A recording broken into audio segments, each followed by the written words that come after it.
بسم الله الرحمن الرحیم. نن زموږ د علم النحو 38 نمبر درس دی او ضمایر به کم زموږ چې کم د اسم غیر متمکن قسمونه شروع دي پاغې کې اول قسم ضمایر دي. اته قسمونه دي اسم غیر متمکن. اول قسم پکې ضمایر شروع دي. په دې ضمایرو کې موږ دوه قسمه ضمایر ویل دي خو ډیر طلبه او راته دا تپوسونه رانه کوي چې یاره دا ضمایر به موږ څنګه یادو. نو اول زما خپل غرض خدا دی چې اول یعنی مطلب مې دا دی چې اول دا مونږ زده کړو دا ضمایر چې یاره دا ضمایر به کمې طریقې سره مونږ زده کوو او دا به څنګه استعمالیږي. د هغې نه پس به بیا مونږ د ضمیر مرفوع متصل اول هم تعریف کړی دی، بیا هم د هغې قسمونه لیکلي، بیا هم ضمیر منصوب ضمیر مرفوع منفصل د هغې هم اول تعریف کړی، بیا هم د هغې قسمونه لیکلي دي. اوس به د ضمیر منصوب متصل نه مخکې دې نه پس ضمیر منصوب متصل دی او بیا ضمیر منصوب منفصل دی او بیا ضمیر مجرور متصل دی. دا درې قسمه ضمایر مونږ ته پاتې دي خو د هغې نه مخکې مونږ اول لږ په دې ضمایرو باندې ځان پوهول پکار دي. مونږ له دا ضمایر چې اول مونږ یاد کو او کمې طریقې سره زده کېږي او د هغې څه نومونه دي نو هغې ته هغه مونږ اول زده کوو. ګورئ حالت رفعي کې دا ضمایر چې دي که نه هو معنی د هغه یو مذکر یا هغه یو سړی، هما هغه دوه سړي، هم هغه ټول سړي، هیا هغه یوه ښځه، هما هغه دوه ښځې، هن هغه ټولې ښځې. بیا به اوس حاضرو ته راشي دا هو هما هم هیا هما هن دا شپږ چې دي دا شپږ ضمایر دا د غایبو دپاره دي. اوس دا شپږ ضمایر دا د حاضرو دپاره دي. اول شپږ ضمایر دا د غایبو دي، بیا شپږ ضمایر دا د حاضرو دي. انت معنی ده ته یو سړی، انتما تاسو دواړه سړي، انتم تاسو ټول سړي، انتی ته یوه ښځه، انتما تاسو دواړه ښځې، انتن تاسو ټولې ښځې. انا دا انا د ښځو دپاره هم راځي، ښځه هم ځان دپاره استعمالولی شي، سړی هم ځان دپاره استعمالولی شي انا. او نحنو دا د دوو او د ډېرو کسانو دپاره استعمالیږي. نو دوه ښځې او ډېرې ښځې هم ځان له استعمالولی شي او دوه سړي او ډېر سړي هم ځان دپاره استعمالولی شي. نو ګورئ دا هغه ضمایر دي په خپل شکل کې دي. دا حالت رفعي ضمایر دي. دی به موږ سره په دوو حالتو کې راځي. ګورئ دې ته مونږ مخکې وي هو هغه یو مذکر او سړی دا دواړه یو خبره ده ښه، خو دا مذکر لفظ لږ ډېر ښه لګي. نو هو هغه یو مذکر، هما هغه دوه مذکر دې طریقې سره. انت ته یو مذکر، انتې ته یوه مؤنثه، انا زه مذکر یا مؤنث، نحنو مونږ دوه مذکر یا ټول مذکر یا دوه مؤنثې یا ټول مؤنث. نو دا طریقې سره به دا ضمایر حالت رفعي والا وایو. نو دا حالت رفعي والا ضمایر چې دي دا دوه قسمه استعمالیږي او د دې هغه مونږ دوه درسونه تیار کړي دي. یو ضمایر خپل حالت کې، یعنی خپل حالت مطلب دا دی چې په دې شکل کې به وي دې ته ضمیر مرفوع منفصل وایي. دا حالت رفعي والا دي نو مرفوع ورته وایي. نو ضمیر مرفوع منفصل مطلب دا دی چې جدا جدا دي. وګوره دا ضمیر هو ځان له جدا دی، بل څه سره ورسره ملو نه دي. هما ځان له جدا دی ځکه ورته منفصل وایي. هم ځان له جدا دی بل ورسره څه لګېدلي نه دي. هي ځان له جدا دی، هما ځان له جدا دی، هن انت انتم انتم انتې انتم انتن انا نحنو دا بیل دي. نو دا چې ځان له بیلي بل لفظ ورسره ملاو نه وي، فعل وغیره ورسره نه وي ملاو، نو دې ته منفصل وایي. نو دا ضمایر په خپل حالت کې نو دې ته ضمایر منفصله وایي. ضمیر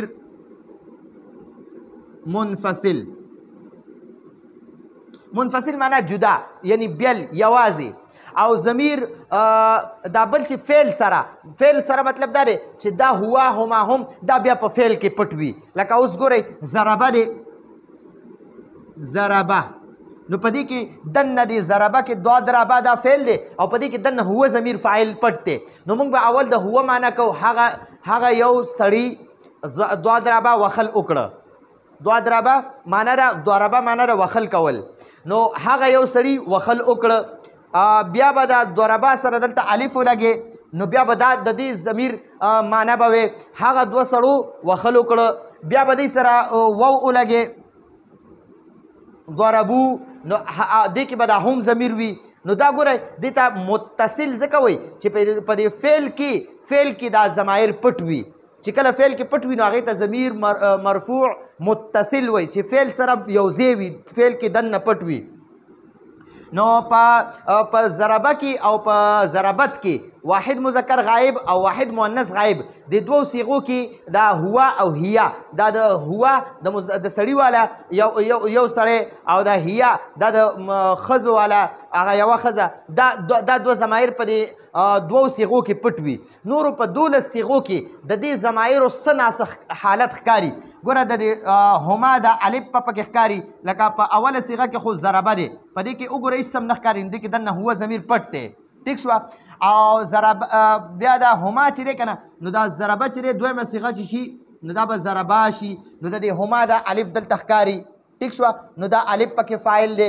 بیا ضربو چې دی ضربو دا ضربو چې دی که نه په دې کې دننه هم پټ دی او دا هم په اصل کې دا هم چې دی که نه په اصل حالت کې دا یاد کوي ښه دا همو و ښه همو نو عرب بیا دا همو وای کله کله هموم وای او دی بس مختصر کړی دی بس دا واو ته ختم کړی دی او دا میم ساکن کړی دی بس هم کړی دی هم خو د دې دا واو او الف نه دی دا د فعل سره ملوي او دا ها او میم په دې فعل کې پټ وي نو ضربو سره چې کوم دا واو دی دا د همو هغه خپل واو دی دا واو چې کوم دی نو دا دې واو ته فاعل وای. نو دا ضربو کې دا هم فاعل دی دننه پکې دا د دې واو نه پته لګي چې دې کې دننه هم فاعل دی. نو هغې ټولو وخل وکړه. ضربه هغه یو سړي وخل وکړه. ضربه هغې دواړو سړو وخل وکړه. ضربو هغې ټولو سړو وخل وکړه. نو ګورئ دې ته ضمیر مرفوع متصل وی چې فعل سره یو ځای وي هغې ته ضمیر مرفوع متصل وی. اوس ګورئ په حالت رفعي کې هو هما هم دي او په حالت نسبي او جري کې هو هما هم معنی هماغه ده. د هو معنی هم د هغه یو سړی او د هو معنی هم د هغه یو سړی. خو یو خبره دلته یاد وساتئ ډېر خلک وایي چې یاره دا هو دی خو چې کله ځان له مفرد حرف وي که نه نو که هغه باندې زبر وي که زیر وي که پیش وي پې که هر څه پې وي هغه به ها وی. ټیک شوه. نو دا مونږ هو نشو ویلی. هو ویل پکار نه دي لیکلی خو هو دی خو ویل نه دي پکار دا به ها وی. نو دا ها چې دی دا د مذکر معنی ده د هو معنی هم د هغه یو سړی او د هو معنی هم د هغه یو سړی او دلته حالت جري کې هم د هو معنی د هغه یو سړی معنی د ټولو یو شانتې ده خو صرف شکلونه بدلیږي را بدلیږي. هما معنی هم د دوه سړي دلته د حالت نسبي کې هم د هما معنی دوه سړي په حالت جري کې هم د هما معنی دوه سړي د هم حالت رفعي کې د هم معنی د هغه ټول سړي او په حالت نسبی کې د هم معنی هغه ټول سړي په حالت جری کې د هم معنی هم د هغه ټول سړي. دا هم نه دی دا هما هم دی به کله کله هما راځي کله حالاندې به زیر راځي او دا هم به کله راځي علیهم. نو دا وګوره که زبر پې راشي که زیر پې راشي که پیش پې راشي دا مقه د جمع سړو دپاره استعمالیږي. هما د دوو دپاره استعمالیږي. ښه جي. په حالت رفعي کې هي چې دی که نه هغه یو ښځه. حالت نسبي او جري کې به هي نه وي ها به وي ها هغه یو ښځه او دلته کې په حالت جري کې ها هغه یو ښځه. هما او هن په حالت رفعي نسبي او جري درې واړو کې یو شانتې دي او معنی هم یو شانتې ده. انت معنی ده ته یو سړی. حالت رفعي کې انت ته یو سړی. حالت نسبي او جري کې د انت په ځای باندې کا راځي کا د کا معنی هم ده ته یو سړی. ٹھیک شو.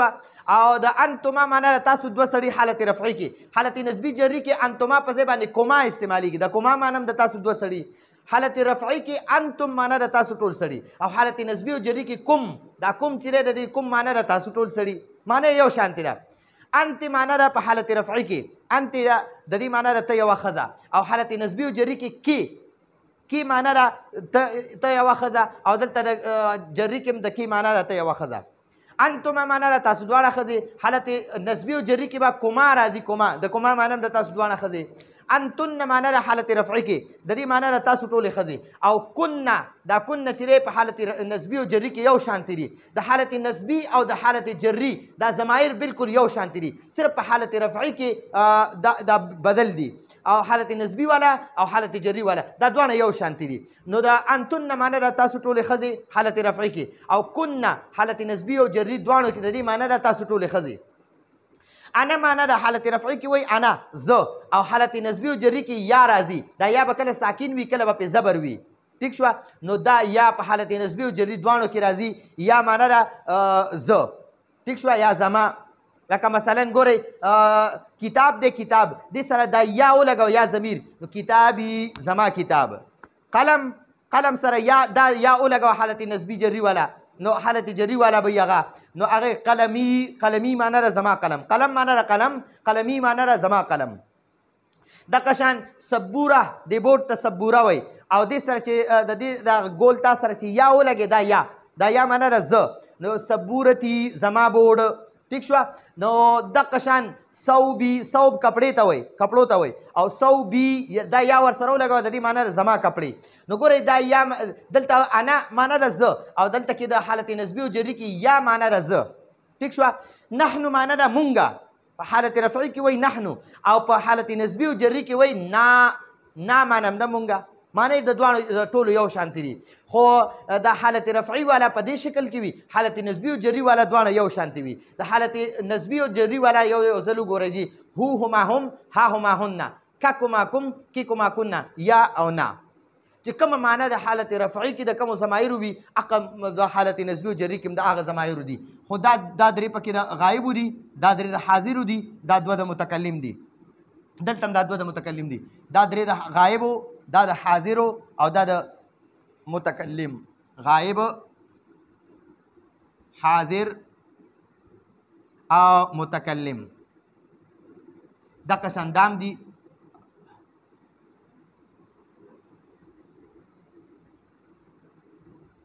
دا غایب دي، حاضر دی، حاضر ته مخاطب هم وای او دا متکلم، متکلم ته مخاطب هم وای، حاضر ته مخاطب وای توا باندې زبر او متکلم ته مخاطب وای توا لاندې زیر. ٹھیک شو جی. نو ګورئ ښه د حالت رفعی والا ضمایر چې دي که نه دا به دوه حالتو کې راځي، یا به منفصل وي ځان له بیل بیل به وي، ضمیر منفصل جدا جدا به وي چې را څنګه اوس دا دي دا منفصل دي، او یا به فعل سره میلو وي. ٹھیک شو. په دې باندې مونږه د حالت د ضمایر مرفوعه منفصله هغه یو ویډیو جوړه ده، زما په خیال 36 نمبر ده او یا 37 نمبر ده او 36 یا 37 دې دواړو کې دوه ویډیوګانې دي، 36 او 37 دا د ضمایرو باندې جوړې دي، حالت رفعی والا دي، یو پکې ضمیر مرفوع منفصل دي، یو پکې ضمیر مرفوع منفصل دي. نو هغه تاسو کته شي د حالت رفعی والا. د حالت نسبی او جری لرازو نو د حالت رفعی والا چې دي کنه دا به فعل سره راځي متصل او جدا بیل راځي، خو بیل به صرف یا به مخکې لګي، یا معنی خاص یا د دې اړو سمانه نشته، دا صرف چې کله د فعل نه مخکې کې کنه دا ضمیر منصوب چې دی دا چې کله د فعل نه مخکې کې نو بیا به ورسره یا لګي. لکه څنګه نعبدو چې دی نعبدو دا فعل دی او د دنه مونږ د دنه مخکې دا مفعول راغلی دی ایاک، دا کا ضمیر نه دی، کا د کا مخاطب دا مذکر ده، دا د یا سره لګولی دی، نو دغه ځان له استعمالیږي. ټیک شو جی. فعل سره به څنګه راځي ګورئ جی. ضربه معنی ده هغه یو سړي وخل وکړه، هغه یو سړي وخل وکړه. زه به راته آسان مثال درکم جی. ګورئ ضربه زید عمرن، عمر زید عمر اوخلو، زید عمر اوخلو، زید نے عمر کو مارا، زید نے عمر کو مارا. نو ګوره یې اوس په دا ضربه کې به دا زید پټ کو، بس صرف بس ضربه شي.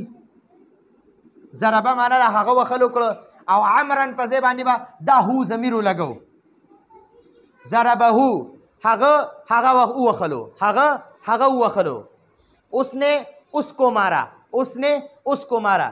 ٹھیک شو.